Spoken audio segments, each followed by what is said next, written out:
안녕하십니까. 행정법 강사부 학생입니다.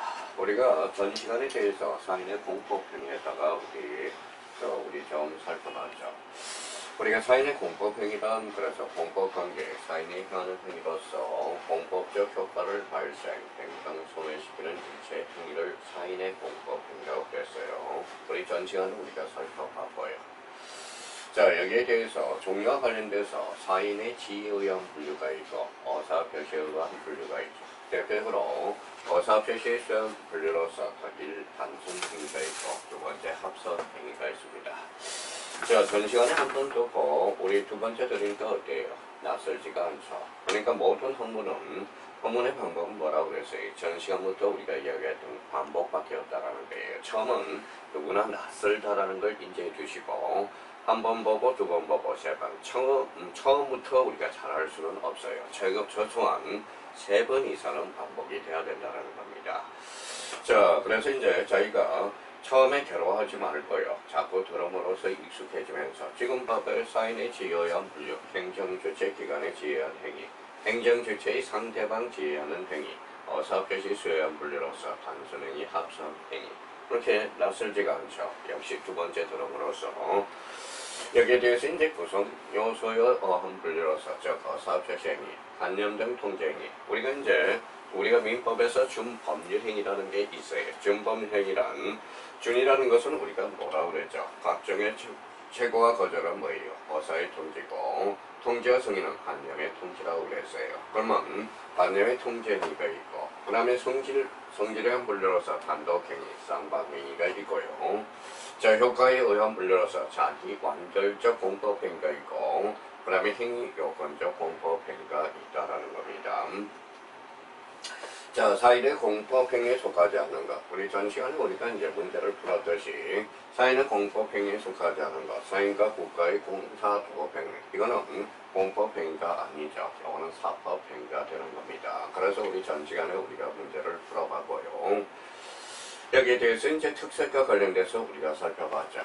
행정행위의 특색, 그래서 공통점과 차이점을 살펴봤고 사법행위에 대한 특색, 공통점, 차이점을 우리가 살펴봤습니다. 여기에 대해서 사인의 공법행위에 대한 적용 법규로서 그래서 대표적으로 개설과 관련돼서 어사능력과 행위능력, 어사능력이 없다면 우리 민법에서는 절대적 무효가 돼요. 행위 능력이 없다. 그러면 행위 제한 능력자로서 또는 절대적 취소 사유가 돼요.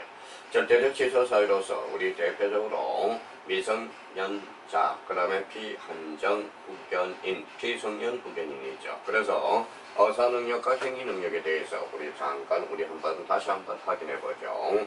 특별한 배제 규정이 없는 한 사인의 공법행위에도 어사 능력과 행위 능력은 역시 필요하겠죠. 어사 능력이 없는 자의 행위, 민법상 행위에서 마찬가지로 절대적 무효로 보고 있다는 겁니다. 자, 세 번째, 행위 능력이 없는 자의 행위는 역시 취소 사유가 되겠죠. 그래서 우리가 취소냐 무효냐, 무효라는 것은 뭐라고 그랬어요? 일단 성립 요건은 갖췄지만 효력이 발생하지 않는 것, 이걸 무효라고 그랬죠. 그러면 취소라는 것은 일단 유효나 취소권자에서 확정적으로 무효화시키는 것, 이걸 뭐라고 그래요? 바로 취소라고 합니다.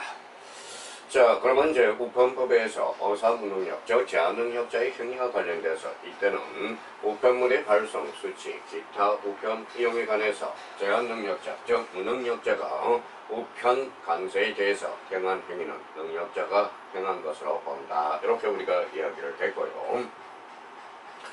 자, 대리와 관련돼서 대리라는 뭐예요? 대리란 특별히 대리를 검증하는 규정. 그래서 우리 증명검사에서 대리가 뭐예요? 그럼 대리를 지킬 수는 없죠. 우리 대리란 우리는 항상 다시 한번 생각한다면 이 본인이 있고요. 여기에 대해서 우리가 상대방이 있겠죠. 상대방. 여기에 대해서 상대방이 있으면 이렇게 대리가 있다라는 거예요. 그래서 우리가 삼각형, 삼면관계라는 겁니다. 여기에 바로 대리권, 대리행위, 대리 효과가 돼. 그럼 대리란 어사 표시를 하거나 받음으로써 효과는 누구에게? 본인에게 기속되는 것. 이걸 바로 대리라고 이야기를 하고 있어요. 여기에 대해서 그러면 효과의 당사자, 본인과 상대방, 행위의 당사자는 대리와 상대방이야. 그러면 대리라는 것은 효과의 상대방과 효과의 당사자와 행위의 당사자가 불일치하고 있다는 게 바로 대리제도의 보편적 의도라는 겁니다. 그럼 여기에 대해서 대리란 의사표시를 하거나 받음으로써 하거나 그러면 요거는 능동대리가 되죠. 받음으로써 즉 수동대리가 돼. 의사표시를 하거나 받음으로써 효과는 본인에게 지속되는 것. 이걸 바로 대리라고 이야기를 하고 있어요. 그러면 제 대신 제가 군대를 가요. 제 대신 대리를 시킬 수 없죠. 그러면 징병검사의 대리금지, 당연히 대리가 금지되겠죠. 자, 14조 행정심판의 대리를 두는 경우도 있다. 즉, 인격적 두 번째, 인격적 개선과 밀접한 관련이 있는 경우 대리가 형되지 않으나 밀접한 관련이 없는 경우는 대리가 가능하다고 볼 것이다. 그래서 전 시간의 대리에 대해서 우리가 살펴봤고요.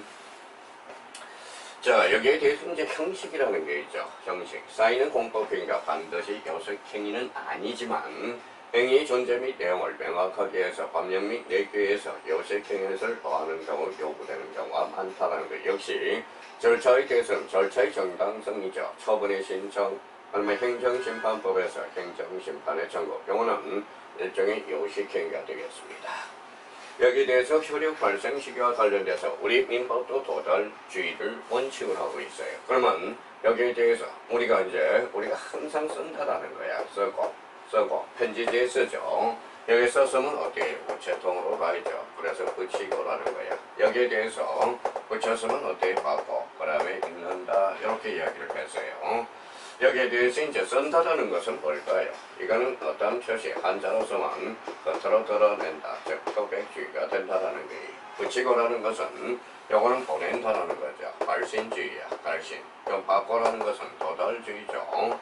여기에 대해서 내용을 읽는다라는 것은 즉 요지주의가 돼. 그러면 어사표시의 단계는 쓰고 붙이고 받고 된다. 여기에 대해서 원칙은 도달주의를 원칙으로 합니다.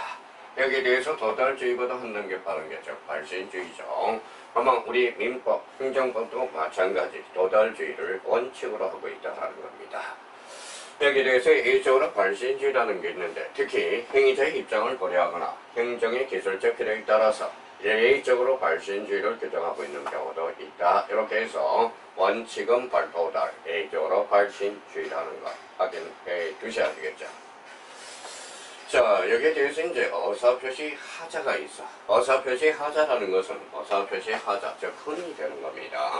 아마 어사표시와 관련돼서 우리 민법상 준용을 하고 있는데 107조 비진이 어사표시가 돼. 108조 동정의 표시가 되고요. 109조 차법, 110조 사기, 강박이 된다라는 거예요. 그러면 여기에 대해서 사인의 공법행위에 대해서 우리 107조, 108조, 109조, 110조는 사인의 공법행위에 대해서는 원칙적으로 적용이 없다라는 거야. 그러나 자, 투표행위와 같은 합성행위는 집단적 형식적이 중시됨으로써 착오를 이유로 취소할 수 없다고 할 것이다. 그래서 어사표시 하자와 관련돼서 우리가 살펴봤습니다. 자, 민법 107조와 관련돼서 비진이 어사표시 1항. 어사표시는 표의자가 진이 아님을 알고 한 것이라도 효력이 있다. 이게 바로 비유라고 우리가 했고요. 그러나 상대방이 표의자의 진임 아님을 알았거나 요 알자가 바로 악이라는 거예요. 악이. 그나가 바로 또는이 되는 겁니다. 알 수 있는 경우는 가실이 돼. 그러면 결론적으로 악이 또는 가실이 있는 경우에서 부여로 한다. 우리 사망에 대해서 이항에 대해서 선의의 제3자한테는 대항할 수 없다. 이렇게 되어 있다는 겁니다. 그러면 우리 107조와 관련돼서 비유 RR 무선 비진이 어사표시는 원칙적으로 유효하나 상대방이 알았거나 알 수 있는 경우는 무효로 한다라는 거예요. 그러면 대표적으로 107조는 상대적 무효가 된다라는 거예요. 여기에 대해서 어사표시 하자에 관한 민법 규정은 사인의 공법행위의 성질에 대한 제한적으로 적용된다. 이런 의미가 있고요. 자, 그러면 여군 하사관 전역 지원사의 사항과 사건과 관련돼서 1번과 2번에 대해서는 우리가 확인해 보시면 되겠습니다. 자, 부관과 관련돼서 부관이란 뭐라고 그랬어요? 전 시간에 부관 그러면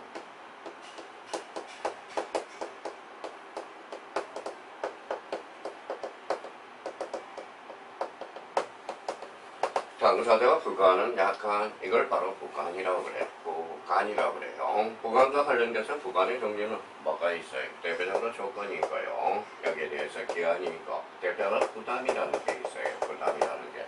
자, 조건과 관련돼서는 우리 정지 조건이라는 게 있어. 우리 정지 조건이란 네가 요번에 자 공무원에 합격하면 내가 티커를 사주마. 이게 바로 정지 조건이야.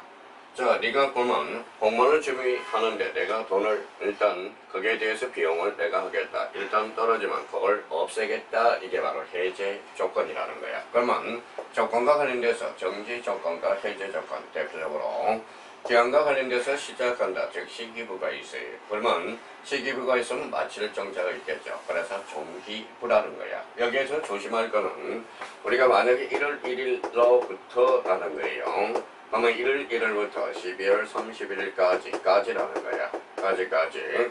그러면 1월 1일로부터 요거는 바로 시기부를 나타내. 시기부. 여기에 대해서 12월 30일까지 즉 종기부를 나타내고 있어요. 그러면 여기 1월 1일부터 요거 기간을 뭐라 그래? 요거는 기한이 아니라 요거는 뭐가 된다? 기간이 된다라는 거예요. 그러면 기간하고 기한은 의미가 다릅니다.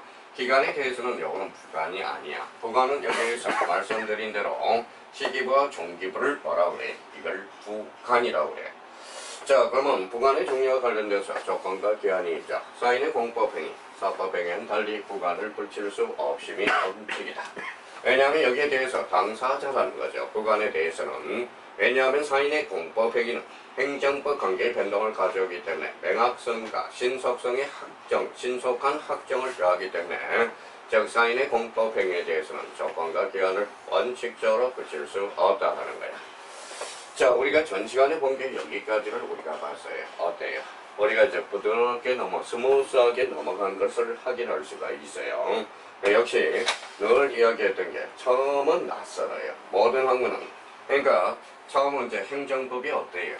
자, 우리 시적에 나온 페이지가 몇 페이지가 돼요? 약 1000 많은 것은 우리 행정법 걸어보면 몇 페이지가 됩니까? 자, 페이지로 봐서는 1600페이지. 그럼 자, 페이지로 봐서는 1300페이지에서 1700페이지 그 정도가 있다라는 거예요.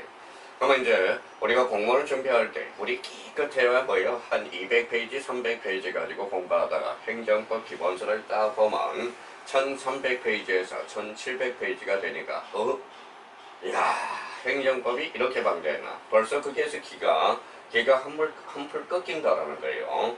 우리가 이제 시작은 초라하게 시작하더라도 마지막 원 페이지부터 라스트 페이지까지 한번 읽어보는 게 처음 우리 일독을 했을 때는 처음 읽어봤을 때 개념과 그 다음에 흐름을 잡아달라고 이야기한 게 바로 이거예요. 처음에는 흐름을 잡는다라는 것은 결론적으로 목차를 숙지하고 여기에 대해서 우리가 법이라는 것은 개념법학으로서 개념을 우리가 정확하게 숙지해줘야 돼요. 부관이 뭐냐? 그러면 부관이 뭐냐? 그러면 어떤 사람은 공통점이 이렇게 있어요. 떨어지는 사람의 공통점은 부관이지 아니에요. 그렇게 하는 사람은 거진 99.9% 발전성이 없어요. 그러면 발전성이 있는 사람은 뭐냐? 자, 요즘 뭐 스마트폰이 잘 돼 있잖아요. 그래서 네이버에 가서 부관이 뭔지 한번 쳐보라는 거예요. 그럼 부관이라는 것은 이렇게 나와 있다라는 거예요. 당사자가 부관은 약간, 그래서 부관이다. 당사자가 부과한다는 것은 즉 법률행위를 한다라는 거예요. 법률행위. 그러면 우리가 단독행위, 법률행위죠. 자, 단독행위는 당사자가 부과하니까 어때요? 단독행위는 일방이죠. 그럼 단독행위는 부관을 붙일 수 없다라는 거야. 어음행위와 신분행위도 붙일 수 없다라는 거예요. 여기에 대해서 그러면 단독행위라도 여기 한번 봅시다. 예정은 단독행위야. 단독행위라도 좋아요, 안 좋아요? 좋죠. 그럼 왜 좋은지 한번 봅시다. 그러면 어떤 사람은 유정이라는 거, 유정이지 이러고 끝나버린다고. 어떤 사람은 학교 가는 사람의 공통점은 유정이 뭘까? 그러면 유정의 개념을 잡아본다고. 유언이라. 자, 유라는 것은 유언이에요. 유언으로, 무상으로. 자, 정의하는 상대방. 자, 상대방 없는 단독행위야. 단독행위는 부관을 붙일 수 없죠. 상대방 없는 단독행위는 부관에 지나지 않아. 그렇지만 여기에서 정의를 주는 거죠. 그러면 무상으로 주니까 좋아 안 좋아요? 좋죠. 그래서 유증은 단독행위라도 상대방의 동의가 있고 다음에 상대방이 이로울 때는 우리 단독형이라도 부가를 붙일 수 있다라는 거예요. 그러니까 제가 늘 이야기했어요. 빨리 갈 필요가 없어요. 법이라는 것은 천천히. 그래서 유정의 개념을 잡아가면서 유정의 의미를 정확하게 하게라는 게 중요하다는 거예요. 그러면 시험은 그러면 원칙에서 나와요? 애에서 나와요? 역시 애적 측면에서 우리가 나오고 있다는 걸 확인할 수가 있어요. 그러면 유정에 대해서 조건을 붙일 수 있다. 이렇게 우리가 치고 들어가는 겁니다. 자, 그러면 이제 전 시간에 배웠던 부관에 대해서 바꿔요. 철회라는 것은 철회와 보정이죠. 자, 철회가 뭐냐? 어떤 사람은 철회가 철회지 이렇게 이야기를 한다고. 철회라는 것은 이거는 우리가 철회는 뭐냐면 이거 철회와 취소의 어떤 실익이 또 발생한다라는 거예요. 취소라는 것은 뭐냐? 취소의 뭐냐? 그럼 철회라는 것은 법률효과 발생 전 단계 해주는 게 바로 취소예요. 철회야. 그럼 취소라는 것은 법률효과 발생 후에 한다는 겁니다. 그럼 철회라는 것은 전 단계에서 우리가 해주는 거예요. 그래서 철회와 취소의 대표적인 실익이 나타내고요. 여기에 대해서 보정이라는 것은 뭐냐? 보정이란 보충과 정정을 합해서 보정이라고 그래. 여기에 대해서 그러면 철회와 보정의 관계에서 사인의 공법행위는 그의 근간 법적 효과 완성되기 되기까지는이죠. 완성된 후에는 철회할 수 없다라는 거야. 그러면 여기에서 포인트는 완성되기까지, 즉 전이라는 겁니다. 그러면 철회와 보정이 허용되는 것이 원칙이라는 것. 그때 공무원이 한 사직 거사 표시의 철회나 취소는 그의 투잡은 면직 처분이 있을 때까지는 할 수 있다는 겁니다. 그러나 일단 면직 처분이 있고 난 이후에는 철회나 취소할 여지가 없다라는 거야. 그래서 우리 철회와 보정의 개념을 정확하게 잡은다면 큰 문제점이 없다라는 걸 확인해주고, 이번 시간에 대해서는 전 시간에 배웠던 걸 우리 대략적으로 우리가 봤고요. 우리가 이번 시간에 이제 철회와 보정에 대해서 우리가 계속적으로 살펴보도록 하겠습니다. 자, 우리 철회 보정과 관련돼서 우리가 살펴봤고, 철회하고 보정. 철회라는 보정의 공통점은 완성되기 전까지 여기가 포인트라는 걸 잡아두셔야 돼요. 여기에 대해서 제한과 관련돼서 법률상 제한되는 경우, 즉 소정의 수정. 그 다음에 합성행위, 합동행위에 대해서는 적용이 없다라는 것. 그래서 우리 철회 보정과 관련돼서 다시 한번 우리가 잡아두시고요. 자, 그렇다면 이제 사인의 공법행위의 효과라는 걸 우리가 살펴봤어요. 효과에 대해서 우리가 살펴보죠. 우리 효과라는 것은 어떤 측면에 나와요? 법이라는 것은 뭐예요? 항상 법은 생각해요. 자, 우리가 의의를 잡아나가라고 그래서 법이 우리가 사인의 공법행위가 뭔가, 여기에 대해서 사인의 공법행위에 어떠한 요건을 갖췄을 때 이러한 효과가 발생한다. 그래서 늘 우리가 법을 전공한 사람은 의 요건 효과에 대해서 우리가 살펴보는 겁니다. 그래서 우리 법을 공부하는 사람은 의 요건 효과, 법을 전공하지 않은 사람은 의가 바로 뭘까요? 이게 서론, 이게 본론, 이게 결론을 나타낸다고.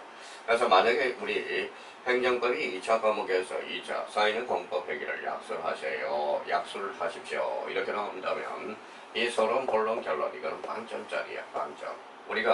우리 서론이라는 것은 의 부분이고 요건이라는 것은 요건이고 본론은 요건을 나타내고 여기에 대해서 결론은 효과라는 거예요. 그래서 우리 논술문을 쓸 때, 우리 학창실에서 논술문을 쓸 때 서론, 본론, 결론으로 우리가 나눴지만 우리 법학에서는 의, 요건, 효과야. 그러면 이러이러한 의의를 살펴보고 사인의 공법행위의 종류를 살펴보고 이러이러한 요건을 갖추면 어떠한 효과가 발생한다.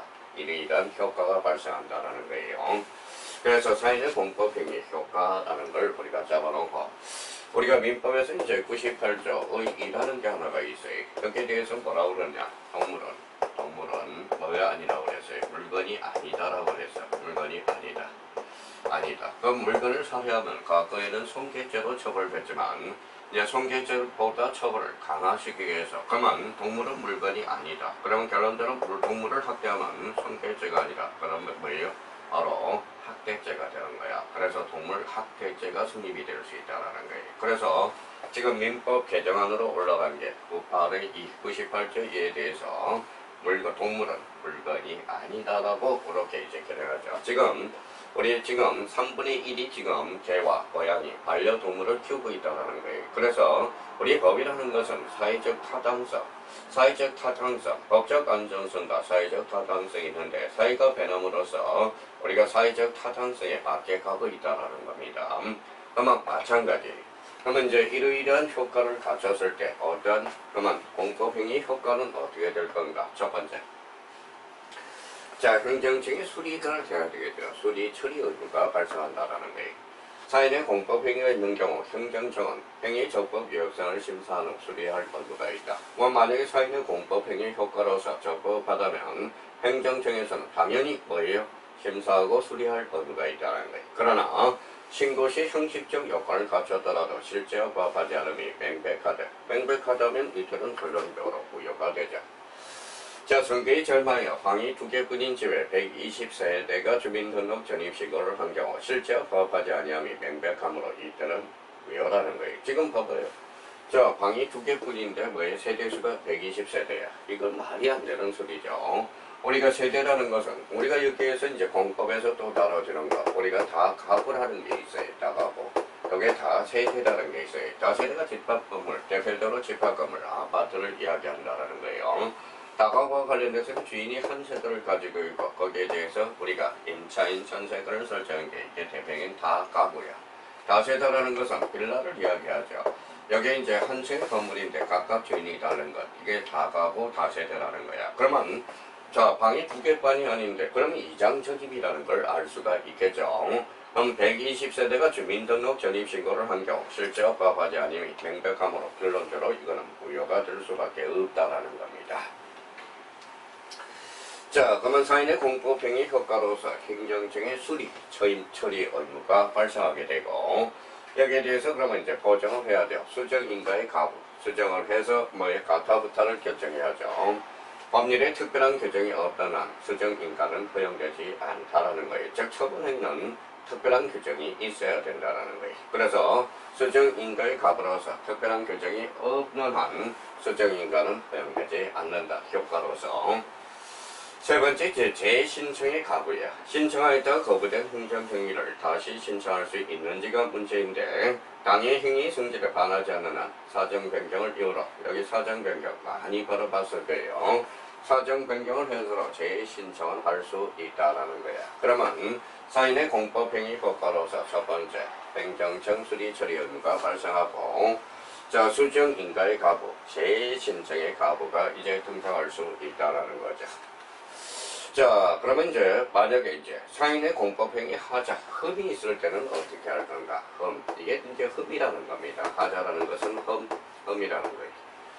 자, 단순히 행정행위를 하게 한 동기에 불과하되, 그럼 사인의 공법행위 하자는 행정행위 효력에는 아무런 영향을 미치지 않는다는 거예요. 여기에 대해서 우리가 이제 대표적으로 우리 동기불법이라는 게 있고요. 우리 민법상 동기불법이 있고 여기에 대해서 우리 착오는 동기착오가 있어요. 그러면 동기불법은 불법으로 포섭시킬 수 없어. 원칙적으로 예적으로 포섭시킬 수 있는 게 있어요. 상대방이 표시되거나 상대방이 유발될 때 요거는 동기불법으로 포섭시킬 수 있어. 그러면 요거는 우리 민법 103조 반사의 질서로 포섭시킬 수 있어요. 그러면 동기불법은 공법도 불법도 자 원칙적으로 포섭시킬 수 없지만 뭐예요? 포섭시킬 수 있다. 예적으로. 동기착오도 원칙적으로 착오가 아니야. 그러면 여기에 대해서 상대방이 표시되거나 상대방이 유발될 때 이때는 착오로 포섭시킬 수 있다라는 거예요. 자, 여기에 대해서 그러면 동기에 불과한 경우 사인의 공법행위 하자는 행정행위의 효력에 아무런 영향을 미치지 않는다. 예컨대 통행금지 해제 신청이 있는 줄 알고 통행금지를 해제하였으나 신청이 없거나 무효인 것으로 판명된 경우 통행금지 해제 처분은 그대로 유효하다라는 것. 자, 두 번째, 사인의 공법행위가 행정행위를 하게 한 전제 요건인 경우 사인의 공법행위가 무효가 아닌 하자에 불과하다면 당의 행정행위는 원칙적으로 유효하다. 그러나 사인의 공법행위가 무효이거나 적법하게 처리되었다면 당의 행정행위도 무효가 된다는 거예요. 그러면 우리 사인의 공법행위 하자와 관련돼서 우리가 살펴볼까요? 자, 대표적인 판례가 1번 세 가지 판례가 있어요. 사인의 공법행위 하자가 있어 적법하게 취소되었대. 하자가 있는데 적법하게 취소되었어요. 이에 근거한 행정법원도 위법한 것임을 우리가 판시했고요. 자, 신고 납세 방식의 조세인 취득 및 등록세에 있어서 납세 의무자의 납세 부당 이득에 해당 경우 납세 의무자 신고 행위가 당연 무효에 해당한지 여부의 판단 기준은 요거는 결론적으로 개별적으로 판단해야 된다. 개별적 사항의 사안에 따라서 우리가 판단해 달라는 거고. 자, 2조 문서에서 허가 신청에 따른 허가 효력. 2조 문서죠. 문서 자체가 2조되죠. 허가 신청에 따른 허가의 경우 결론은 무효가 된다는 건. 그러면 사인의 공법행위 하자와 관련돼서 우리 하자, 범을 어떻게 처리해 줄 건가? 대표적인 판례가 3가지 판례로 해서 우리 감을 잡아둘 필요가 있다는 겁니다. 자, 예제 문제가 있죠. 사인의 공법행위 등은 타당하지 않는 것은, 그럼 이제 타당하지 않는 것 우리 한번 보죠. 첫 번째, 사인의 공법행위에 대해서는 일반적 통치적 규정이 없으므로 학설 판례에서 해석론으로 경향을 연구하는 것이 필요하다. 맞고요. 사인에게 당해 행위에 대한 청구권이 없대요. 행위에 대해서 청구권이 없는 경우 행정청은 사인의 신청에 의한 법적인 처리 의무는 없다. 청구권이 없는 경우는 당연히 없다라는 의미가 연결되기 시작하고요. 자, 사인의 공법행위는 공법적 효과의 발생을 목적으로 함으로써 자, 공정력, 학정력, 강제력이 인정된다. 이거는 자, 우리가 사인의 공법행위에 대해서는 공정력도 없고요. 그 다음에 학정력도 없어요. 관계력도 없다라는 거예요. 여기서 포인트는 사인의 공법행위로서는 우리 공법상 규정인 공정력, 학정력, 관계력은 부정되고 있다는 걸 확인할 수가 있어요. 그러면 예제 문제와 관련돼서 요 3번이 틀렸다라는 걸 확인할 수 있고, 자, 사인의 공법행위는 원칙적으로 요 포인트네요. 원칙적으로 구간을 붙일 수 없다. 오케이. 사인의 공법행위가 행정행위 동기에 불과할 때 그 사인의 행위의 흠은 행정행위 허리에 영향을 주지 않는다. 오케이. 그러면 사인의 공법행위와 관련돼서 요거는 자주 출제되고 있어요. 요거는 이제 행정법 관련돼서 구급시험과 관련돼서 사인의 공법행위가 출제가 안 된다면 그거는 행정법 문제가 아니라는 겁니다. 그래서 예제 문제와 관련돼서 정답은 몇 번이 되겠습니까? 3번이 되겠습니다.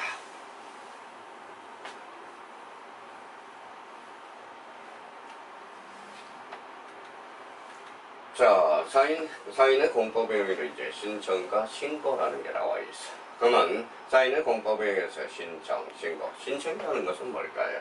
우리가 이제 이런 것들이 있어요. 자, 신청과 청구의 차이도 대표적인 차이가 나타나요. 우리가 여기에 대해서 만약에 사인이 누구한테? 국가한테 요구하는 것. 이게 바로 뭐예요? 사인이 국가한테 요구하는 것. 이게 바로 신청권이에요. 자, 여기 사인이, 그러면 사인이 사인한테 요구하는 것, 이거는 청구가 되겠죠. 그러면 여기에 대해서 만약에 등기라면 등기 신청권이 있어요. 그럼 등기 신청권이란 사인이 국가한테 요구하는 것. 여기에 대해서 등기 청구권이라는 것은 사인이 사인한테 등기를 요구하는 것. 단순한 의미지만 신청이라는 의미와 청구의 의미도 아주 뭐예요?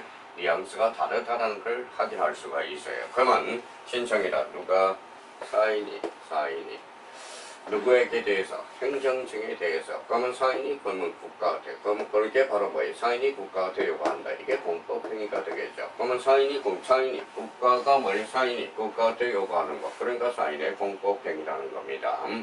그러면 사인이 행정청에 대해서 일정한 조치를 취하여 줄 것을 요구하는 의사 표시가 바로 신청이다. 신청과 관련돼서 의미를 다시 한번 확인을 해 두실 필요가 있고요. 자, 그러면 신청은 주로 자신에 대한 수익적 처분을 요구하기 위해서 행해지는 거다. 여기에 대해서 이제 수익적 처분이죠. 수익적 처분. 수익적 행정행위에 대해서 우리가 봤죠. 그러면 인허가와 같이 자신에 대해서 직접 이익을 부여하는 처분을 요구하는 경우뿐만 아니라 제3자에 대해서 규제 조치를 발동하는 것을 요구하는 경우도 있다. 그래서 대표적으로 자, 인가, 허가가 있죠. 인가를 내달라, 허가를 내달라. 그러면 자신에 대해서 직접 이익을 부여하는 처분을 요구하는 경우. 그럼 또 하나, 제3자에 대한 규제 조치를 발동해달라. 이것도 일종의 요구하는 신청의 의미가 있다는 거예요. 그러면 신청이란 주체가 뭐예요? 네, 사인이 행정청에 대해서 요구하는 의사표시가 곧 신청이라는 거. 그러면 신청의 개념을 우리가 잡고 우리가 확인해 줄 필요가 있어요. 자, 그러면 신청의 요건, 신청의 개념을 잡았으니까 아까 뭐라고 잡았어요? 큰 목차는 항상 의와 요건과 효과를 잡아라. 그러면 신청이 이제 요건이 돼야 되겠죠. 요건이라는 것은 신청권이 존재해야지. 신청권이 존재하지 않았는데 그러면 자 신청을 할 수가 없다라는 거죠. 그래서 요번에 이런 지문이 하나 출제됐어요. 어디 자 중개사 과목에서 이런 과목이 하나 출제됐어요. 채권자 대의 신청이야. 자 채권자 대의 신청이 뭐냐? 그러면 또 개념이 잡히죠. 채권자 대의 신청은 뭐냐? 등기 신청은 누가 하는 거다? 등기 신청은 채권자 자신 이름으로, 채권자 자신의 이름으로. 자, 등기 실행에 대해서는 누구로? 채무자 명의로 등기해 주는 거야. 채무자 명의로.